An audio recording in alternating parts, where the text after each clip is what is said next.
Why have you arrested me? How long do I have to be in here? When can I speak to my solicitor? You do not have to say anything. But it may harm your defense if you do not mention when questioned something which you later rely on in court. Anything you do say may be given in evidence. Do you understand? Yes, sir. But I am innocent. Oh brother, I've never heard that before. Your solicitor is on his way. I will take you to the interrogation room momentarily. Stand back while I unlock the door. Good evening, Mr. Osborne. I am Paul Culpepper. Miss Beecham has engaged me to be your solicitor. I've read the charges and need you to be upfront and honest. Anything you tell me is protected under lawyer-client privilege. My job is to get you free. I don't really care if you are innocent or not. I just need to know how to prepare your defense. Thank you. Can you just get me out of here? I'm not sure why I am here. Well, you are being held of suspicion of arson and possible homicide, conspiracy to commit a felony, and procurement of illicit drugs, to begin with. I honestly think they chose you as the easiest target. What is your function with Mr. Beecham? It's Lord Beecham, or Sir Anthony Beecham. Irrelevant. Don't care. What is your job with him? I am his personal assistant and major demo of the estate. I oversee all staff and hirings, arrange schedules, maintain property finances, paying bills and all that. Do you have a good relationship with your boss? Yes, sir. He is an excellent boss. He treats me well. I am well compensated and he gives me relative freedom in the running of the property. How well do you know your boss? What do you mean? Are you intimately acquainted with his personal life? I am not sure what you are asking. You know he is gay, right?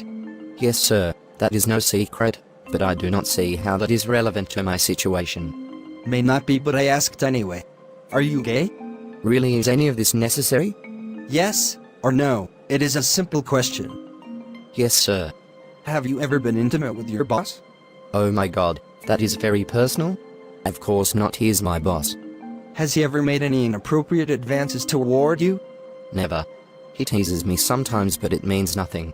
Oh really? Why are you asking these very personal questions? This has nothing to do with the fire or the deaths at the estate. Well, I just need to be sure.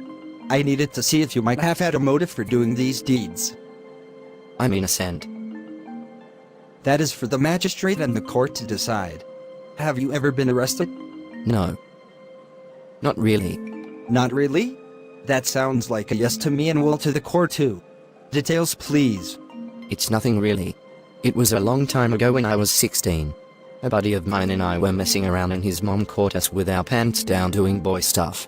You know, show me yours, and I will show you mine. Okay, what happened?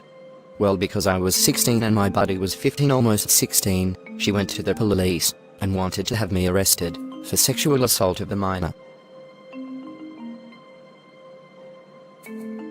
He was only 3 months younger than me, but the age of consent was 16 in Australia, so I was taken in. I went to court, I did community service and my records were sealed. I did not have to register as a sex offender. That would have ruined my life. Okay, that is an important detail. Who knows about this besides you? Oh my god, do you think that might? Oh my god, no, cannot be. What, Mr. Osborne? I had not put the connection together with what happened at the manor house. You might want to explain. I started getting these strange calls a couple of months ago. They were odd at first, then got more and more threatening. But I did not connect it to what was happening with the fires. What kind of calls, and why were they strange? Mostly they were requests for information, requests to hire certain people, then threats to expose my court records, then offers to pay me substantial amounts of money to make sure certain people were invited to the presentation week I was arranging for Lord Beecham. Did this person ever identify themselves? Do you keep phone records? Can we check your personal cell phone? The only name I remember was Victor or something like that, maybe another time Robert, but in the French way Robert.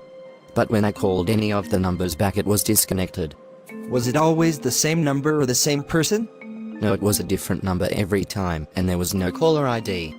Good. Now what did this person or persons ask you to do? Some of it was not too bad. They asked me to make sure that I hired the famous chef Sebastian Esteban. He is really good. and they asked me to hire the international DJ Razor. Again, I did not see a problem with that. He is expensive but is world famous. Tony gave me free rein with the entertainment. Then he asked that I invite 2 Hollywood stars, Mr. DeHarty and Ms. Morgan, as well as an entertainment reporter from Los Angeles. Again, not a problem. I get the impression you have been set up, my young man. Go on. Well, then I was told to arrange for a certain female escort to mean me something. She was French, for one of the invited guests, Mr. Alamadi. I was to have her meet him at his private jet upon landing. And you did that? Yes, then it started to get stranger. I was told to inspect the fox hunting rifles, saddles and kit for any damages. Okay. Then I was told to try and seduce Lord Beecham and get compromising photos. I was told I would get £100,000 sterling if I did it, and if I did not, they would release my court records to the local police. So did you do it? I was afraid, but I flirted half-heartedly. He took it as a joke. I was panicked. Okay, Mr. Osborne. I think I have enough to get you out of here. You will still have to appear in court, and you may have to turn state's evidence at some point. But I will get you out of jail and back home. Thank you, Mr. Culpepper. To be continued.